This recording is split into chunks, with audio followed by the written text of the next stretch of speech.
This is a Shock podcast. Shock. The C word with Calista. Whew, the G word, episode 1 was a wild ride. G standing for ghosts, of course, which many members of the family seem to have experienced. A very special Halloween edition of the C word with Calista, broken down into 2 episodes for the month of October. And this episode, we'll be hearing stories of the paranormal, the supernatural, and the unexplainable from my Aunt Sheila, my 13-year-old cousin Laila, and starting with my cousin Gary. Hi, Gary. Hello there, Calista. Thank you for having me. Yeah, you've actually got quite a few because like Emma had like 2 or 3, Lisa had 2 or 3, but you said like you've got what, 5 or 6? About 5, yeah. I something recent happened as well, which is quite funny. We can get to that a bit later, yeah. But I've got about 5 little stories. Okay. So which one you want to start with? It's me and your mother, actually, Maria. Many years ago, I was about a teenager, and the incident she was telling us the other night when somebody grabbed her leg. Well, me and your mum, I don't know if she actually remembers this, but she was down at our house, just coming to see the family, and we was both sitting on the sofa, and in between us, the actual cushion that you sit on went in as if someone was sitting there. Yeah, and I don't know if your mum remembers this, but we looked at each other and we was like, did you feel that? And you actually felt the indentation in between us. Could you see it as well? I can't remember if we saw it, but we felt the sofa get down in the middle, Oh. And it was like between you and my mum? Yeah, and if I remember, there was like an actual normal gap, normal space that you'd have. It was a 3-seater sofa, as I recall. Yeah, so that was one incident, and that kind of spooked us out, but we didn't look into that one. Wow, that's crazy. That was kind of my first experience, I would have thought. Well, actually, it wasn't my first experience. The other one I've heard you saying on the show here is about the lady. Uh-huh. Well, my experience with that was the same.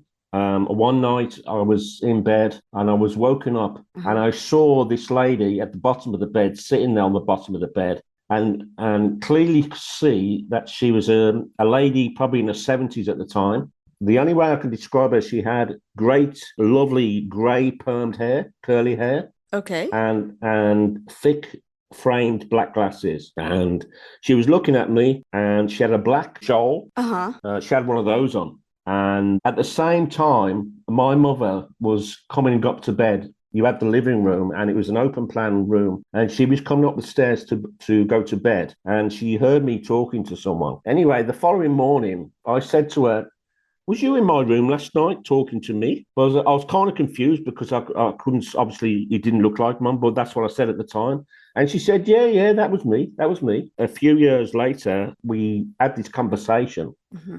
And she said, yeah, that lady you saw wasn't me. She said, I had to tell you it was me at the time because you was young, but that wasn't me. How old were you at the time? I was probably about 10 or 11 years old. Okay. Exciting stuff to hear now, but at the time, obviously pretty spooky. But I heard Emma say the other night, the lady she saw, the lady called Gladys. Yeah. That description fits the description I saw. On the day after, when I was speaking to Mum about it, I was given the description there, and she said, yes, that was your grandmother, but I don't think it was grandmother from the Williams side. I'm not sure. So that was my experience there, Do you remember what she said to you?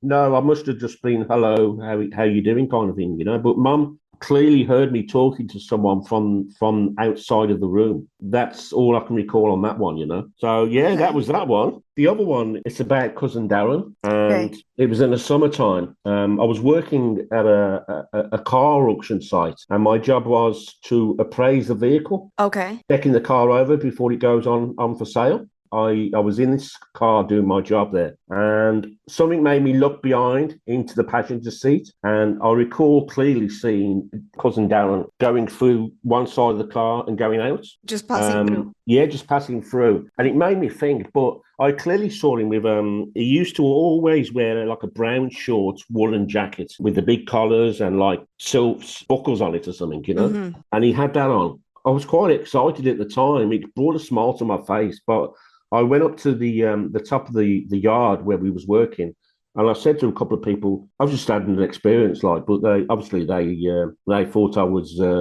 making things up, but I clearly believe that I saw cousin Darren that morning. Oh, wow. Were you close to him? Me and Dan were very close, actually. Yeah, we lived quite close to each other. So, yeah, we used to see each other quite regular. And our ages were not too far apart. So it's just kind of like passing through saying hi or like probably Yeah, pulling there a was prank no, on I you. can't recall. Yeah, I can't recall any kind of talking or anything like that, on my part. Literally 2 seconds, a quick out the back, Nice But I though. clearly remember that because it was, like I say, it was summer's day and it was warm. But he was passing through with his coat on, and I clearly remember this coat. Yeah, definitely. How long after he had left us was this? It might have been 5 or 6 years. Okay. That was a happy moment for myself. Yeah, I'm sure it It must have been really was. nice. Yeah, it really was. So yeah, that's something I'll always remember as well. And then you said you've got a story about your mom, right? Yeah, I have.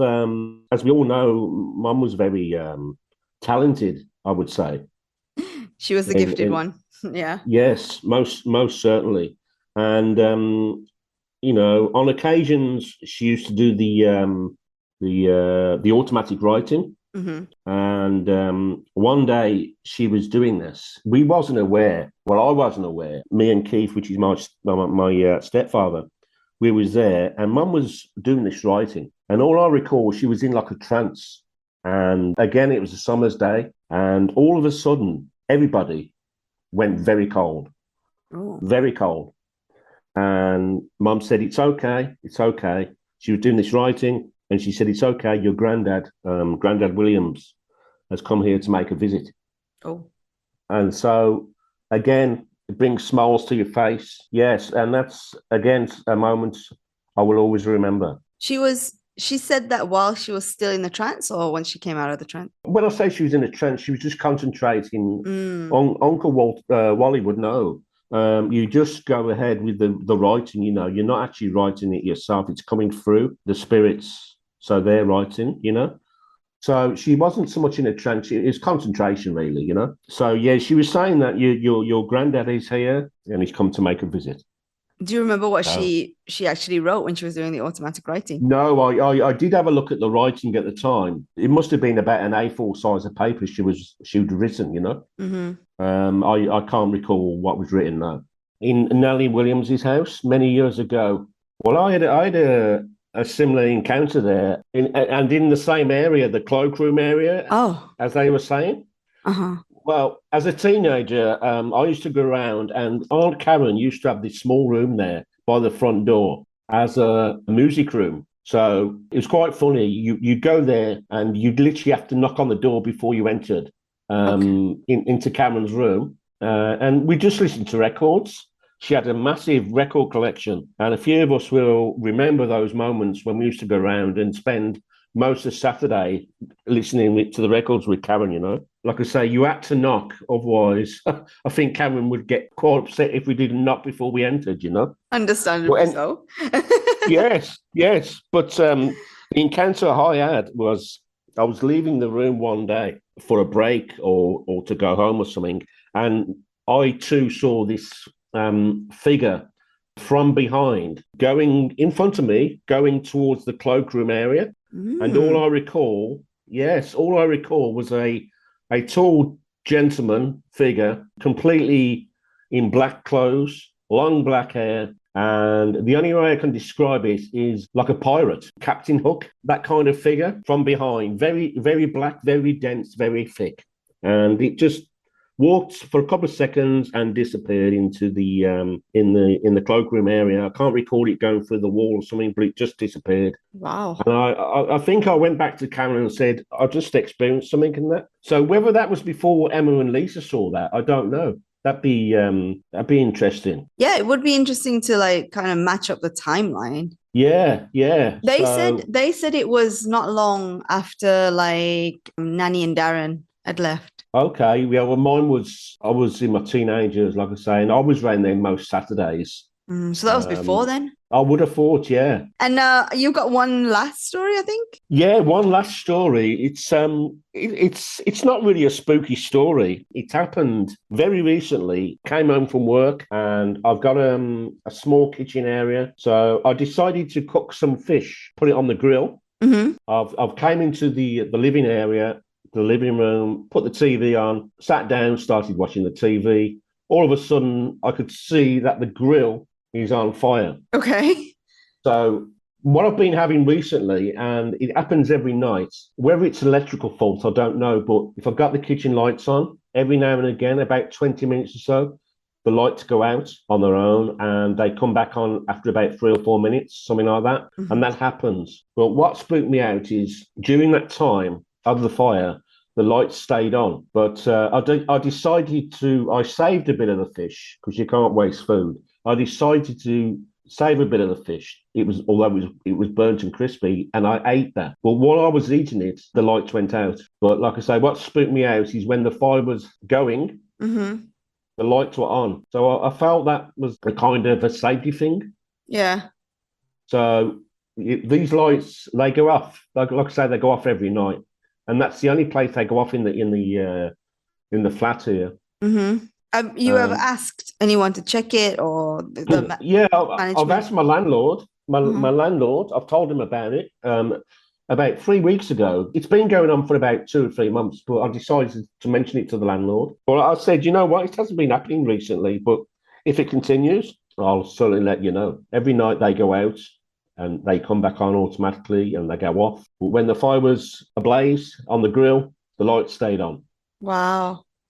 So I felt like that was a safety thing. So whether that's somebody that's passed is keeping an eye on me here, I don't know. But when they go out, you don't feel like it's creepy. You just feel like, oh. I did at first, got a picture as well, quite a large canvas, which I had in the living room here. And when I first moved in, nearly every night I was looking at this picture and it was kind of slanted. But I think that was just me knocking it as I was walking past. But anyway, I've now got the picture in my bedroom. And it stays as it is. But I don't know. You know, you never know. Somebody could be here watching over me. I don't know. That would but be no, nice. I'm not. Yeah, of course. I'm not spooked out about it. But if there's electrical faults, then obviously I'll get it checked out. Yeah, be careful with that grill. Yeah, certainly. I will, Calista. Certainly. I hope we all experience many more. Back with the G Word, a collection of ghost stories. This time I'm with my Aunt Sheila. Hi. And you were saying you've got 3 different stories? Yeah, I'll give you the good ones first, I think. Okay, yeah, I think so. The first one is obviously it involves Johnny again. I think a lot of our stories involve him because at the end of the day, he was the first member of our family to lose. And when we lost him, I think it was such a shock to everybody. So he was on everybody's mind anyway. But 6 months down the line when we lost him, I wasn't in a very good place. It was very sad. I still never really got over his death. Probably still haven't now after all these years. And I thought about him, 24/7. And then this one day I was in bed and I was a bit sad and I'd been crying, and I kept on thinking of him. And then I had this sense of feeling that someone was there watching over me. And I don't know if I was asleep or if it was all in my mind, I don't know, but I sort of opened my eyes and he's there and Johnny's standing there at the bottom of the bed and he's in the suit that we buried him in. And he looked lovely, he did, and he never frightened me. He made me feel at ease, if I'm honest. But he kept on putting his hand out and he kept on sort of waving into me enough to say, come with him. I think he was trying to say, I can see that you're not happy. I can see that you're sad. Why don't you come with me and I'll make you happy? But I had 2 young children at the time. And I think a part of me wanted to go with him. I mean, I know it sounds a bit corny, but a part of me wanted to go with him because I loved him to bits. We were very, very close. And yes, I did want to be with him. But then I've got 2 children to think about. And I just says, no, Johnny, I can't come with you yet. I'm not ready. And he just faded away. He just sort of, went into the mist and faded away. And when he went, I felt a sense of relief. I felt happy. And he took all my sadness away, if I'm honest. And after that, I sort of got a little bit better because for about 6 months, I was in a daze. We were all in shock of losing him anyway. And we just just couldn't believe he'd gone. So whether it was all in the mind, I don't know. But I did actually see him. I know I did see him. So he was just, I think he's my guardian angel. I really do. Mm-hmm. I think we always got on well. And I think he was there to protect me. He could see I wasn't happy. So that's the first one. The second one involved my ex-mother-in-law, Lisa's and Emma's nan. Uh-huh. I got on very well with her. I'd been divorced. I was married to Steve at the time, and we were living in Aircroft. And it was about 11 o'clock on the night, and I got like this standard lamp, and it kept on flicking, this light, as if, you know, when the bulb's going to go and it keeps on flicking. Mm-hmm. So it kept on flicking, and I thought, oh, God, what's going on there? And it frightened me a little bit. So I thought, I turned all the lights off, and I went to bed. And the next morning, Emma phoned me up to say that a nan had passed. A nan had died about 11:15. So that was about 15 minutes after I seen these lights flashing. Oh. But apparently before she died, she kept on asking about me and saying, "Hey Sheila, and tell Sheila I'll have the children." And so I was on her mind. So whether it was a connection, you know, I don't know, because I got on very well with her, and I do think she was sending me a sign to say that she was passing on. Mm-hmm. So that was a nice experience. Also, the fact that you, like, it scared you a bit, like, yeah, and it wasn't just the lights going out. Right. Yeah, I knew it just gave me a sense that something wasn't right, and it was spooky, if I'm honest. I think she was trying to get to me to give me a sign to say, you know, I'm going now, I'm at peace. Yeah. And I still think about you and I love you and all that. Because, you know, even though we were divorced, I still got on with her very well. And the lamp was fine after that? Yeah, after that, yeah. I still think of her after all these years. I still think of her a lot. And also the experience we've had, I think we've all had it since we lost Patty and Junie, is that every now and again we go out and there's a robin on the side. Oh. You know, and we've all seen, I mean, when Patty passed, we all went over the day she passed, and then we went down to a pub to have a bit of a talk, and that there was me, Barry and Karen, not far from where Patty lived, and this Robbie kept on, you know, he was on the ledge of the wall, and he kept on, you know, trying to talk to us. And Karen said, "That's Patty, that is," because they say that, don't they? You know, with a Robbie, it's a sign, and I do believe that's true. You know, so. Yeah, Karen actually mentioned when we went down to Bewdley last time, she said there's always a robin that comes over, and she on the perch, thinks it's Patty coming to check the garden. Yeah, Patty watching over her, yeah. And I do believe that as well. So it's just what you believe in, really, isn't it? Yeah. Yeah, so that was it, really. And the bad one is, it's not very nice, this one. Emma used to live with me, and she lost her first child, as you know, stillborn, Jessica, and we had a funeral, and she brought the ashes back to our house, and she kept her ashes in the wardrobe. She couldn't let go of them for a while, and this one weekend she wasn't there, and I slept in her bed. And all of a sudden, I'm lying in bed, and my duvet, for some reason, my duvet was getting tight and tight. I don't know if I was asleep. I don't know if I was awake. I honestly don't know about that. But anyway, I've had this experience. Somebody's trying to sit on the bed and won't let me get the duvet off. So I'm having this panic attack, trying to push this duvet off me, and it just wouldn't come. And then all of a sudden, I've looked up at the ceiling, and there's this baby flying around the ceiling. I'm going to get upset now. And I think it was Jessica, and she was flying around the ceiling. It wasn't a very nice experience. But then she was swimming like round the ceiling, and I'm trying to get out the bed, and I can't get out the bed. Mm-hmm. The duvet is too heavy. So I've sort of sat up, and then there's this old woman at the bottom of the bed. But it wasn't a nice old woman. It's like a ghost, I suppose, like an awful ghost. And she turned round. She got long grey hair, and she's got like a white thing over her, and she was sort of staring at me, and it was a ghost, but it wasn't a nice ghost, you know what I'm trying to say. It wasn't my mum, it wasn't my nan, I don't know what it was, and she was sort of, it was just a weird experience. So I've managed to jump out of bed and throw the duvet off, and I've gone back into bed, my other bed in the other room, and then the next morning when Steve's got up, he's obviously gone into the bedroom, the spare bedroom where Emma sleeps, or the door was open, and the duvet was all over the floor. pillars was all over the floor. And he came into me, he says, what happened with you last night in that bed? And I said, why? And he said, it's the right mess. And it's as if somebody gathered everything up and just threw it. So that wasn't a very nice experience. So when Emma came home, I told Emma about it, and I said, you need to put Jessica to rest.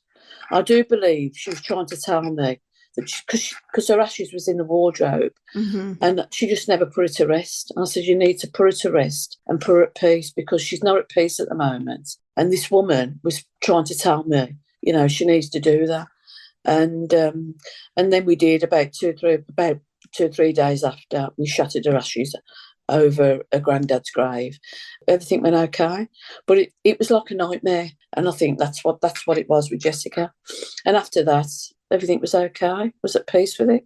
Did Emma ever say she experienced anything like that? No. No, I don't think she did. No, she never. Not a bad one anyway. I think it's because the ashes was in the bedroom I was sleeping in, and Emma wasn't sleeping there. I think obviously when Emma was there, Jessica was at peace. But because although I was a nan, I think I might have been like a different sort of form of body that Jessica see, and she didn't like it. She was trying to tell me get out of my mum's bed, and stuff like that. But it was an awful experience, and it was frightened the life out of me, it did. So it was a nightmare, I should imagine. I was going to say, this is the first time someone has said that they've had an experience that I experienced. I don't know whether you listened to the podcast I did with Uncle Wally last year. Yes, I did, yeah. But I mentioned one when Karen came over. Yeah. It sounds exactly like that. Yeah, I except thought that. Yeah, it was screaming. That was it, yeah. You didn't know who it was, though, did you? It was a man. No, it was a lady. Oh, it's an old lady. It was an old lady. And I Mm. couldn't really see because I could only open my eyes slightly. I could see the yeah. shadow. It was like longish hair. Yeah. And just kind of like over me, just like screaming, and like the screaming was echoing in my That's how head. this one was, yeah. And Yeah. the only time I've had it was when I slept in the same room as Karen. So I'm not sure whether Karen's had any experience with it. She has had one, but she doesn't really like to talk about it. But that one that Bob, you and I have experienced, it was, it's like a witch, if you want to say it like that. She looked like a witch. That's what I felt. Yeah, she got no teeth, but I don't know why she was there. Yeah, it was a nightmare. Oh, wow. I mean, those were definitely intense. Do you have any more? We went away for the weekend. I was with Steve then, and we took our dog, and we went into this pub, and we had a drink, and this gentleman walked in the pub, and he kept on looking over at me and Steve and Tag, and obviously we thought he liked the dog, so anyway, he came over and he just sat down and started talking to us, and all of a sudden he says to me, he kept on looking at me, he says to me, I can tell you when it's your birthday, or the date of your birthday. I mean, okay then, go on then. And he said, just give me a couple of minutes to think. I've got nothing, sometimes you can get a chain with your date of that. I've got nothing like that on. And he says, it's the 19th. Yeah, okay then. I never said yes or no, but just says, okay. He said, I'll tell you what month it is. And Steve's sitting there, he's freaking out. And he says, it's either March or April. I mean, yeah, okay then. He said, am I right? I went, yes, you are. It's the 19th of April. He says, I don't want you to get frightened now, he said, and what I'm going to say to you, he said, but there's a lady standing behind you. He said, I can see her. I went, okay. He says, and she keeps on saying, she's saying to you, she said, I know you can't hear, but she's saying to you, I know you're not happy. She said, sort your life out. I went, oh. So in that time, Steve's got up and gone outside, because he doesn't believe in anything. He didn't believe in anything like that. He was sort of freaking him out. And then this chap says to me, he said, is he all right with it? I said, yeah. I said, he doesn't believe in anything like this. I said, but I do. He says, yes, I know you do. He said, I can sense it. He said, I can sense. He said, I'm like a medium. He said, and I can sense that you've got the gift or something like that. I went, okay then. And then he said a few more little things. I can't remember what he says. And then Steve came back and he says to me, he says, I can tell you the name of the lady that's standing behind you. Would you like me to tell you? I went, yeah, go on then. He said, her name's Rose. I went, oh. And I started to get a bit upset then, choked up. I don't know what she is to you. And I never told him it was my mum. He said, her name's Rose. She's actually got her hand on your shoulder. So Steve just got up and walked. He said, I can't do with this. And he's got up and walked out.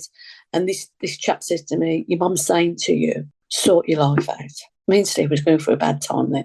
She'd sort your life out. She'll always be there for you. And then he just went then. He got up and he went away. I came back. I told Steve.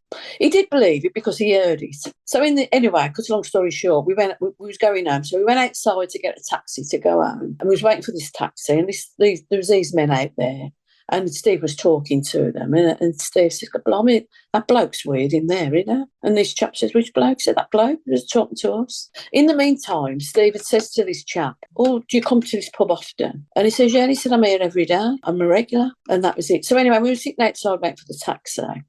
He was talking to these chaps, and Steve says to these chaps, "Is that man?" But I don't even know what his name was, if I'm honest. He said he's a bit weird, isn't he? And these chaps said, "Who?" He said, "That man that was talking to. I've never seen him before." He said, "Well, he told me that he was regular." I said, "No." He said, "It's the first time he's ever been in here." And that was it. So we were freaked out. Steve says to the taxi driver, "Get me home quick."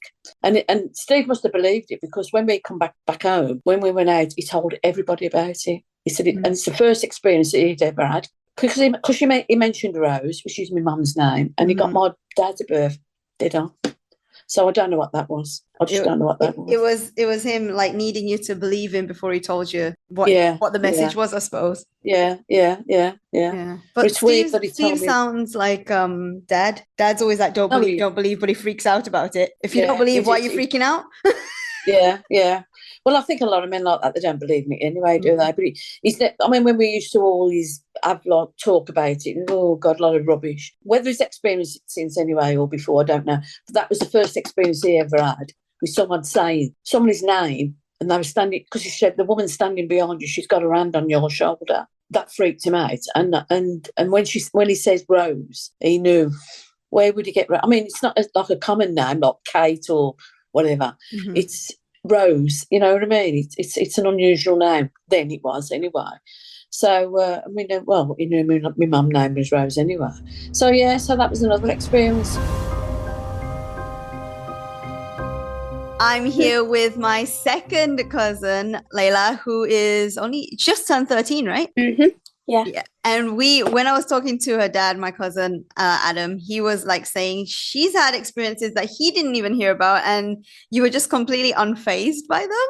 Yeah, basically. Okay, so what happened? Okay, so about a month ago, like on the night of my birthday, I was in bed trying to get to sleep because I had school the next morning, and I was in my bed because I have a double bed. Like there's like one side kind of free because I only sleep on the one side. Okay. And I couldn't like pull the blanket, like it was like something was on it, and then obviously I like got out of bed to see what it was because I couldn't pull it, and then my TV was completely off, and it started making like these weird noises. Like, I don't know how to explain it. At first, I thought it was a voice, and I was like scared, obviously. But then I just realised it was my TV making like these absolutely really weird noises. And I tried to go back to sleep, and I couldn't pull it again. I don't know what was wrong, but I could pull it when I was like out of my bed. For some reason, I literally couldn't put it, and it wasn't tucked in, wasn't anything. And then I heard the TV noise again. The TV was completely switched off at the plug, like there was nothing, like there was no connection. And then I have pictures like along my windowsill because I have quite a big window because I have a bay window. I have pictures of like my family and friends, and then I have one of my nan who sadly passed away 2 years ago, and it just fell on the floor. And yeah, that's my story. Nanny June. Yeah, Nanny June. She just fell for some reason, and like there was no wind. All the windows were shut, like literally nothing, and it just fell out of nowhere. But none of the others fell, which was quite weird. Interesting. So the noises that came out of the TV, was it like static or? It wasn't even anything like that. I don't know how to explain it, but it was just like a weird noise. But like it was coming from the TV because I could hear it. Like nothing's around my TV. I could just hear it coming from that place. But even though it was completely switched off at the plug, I don't get it. So did you see the photo fall that night itself, or when you woke up the next day?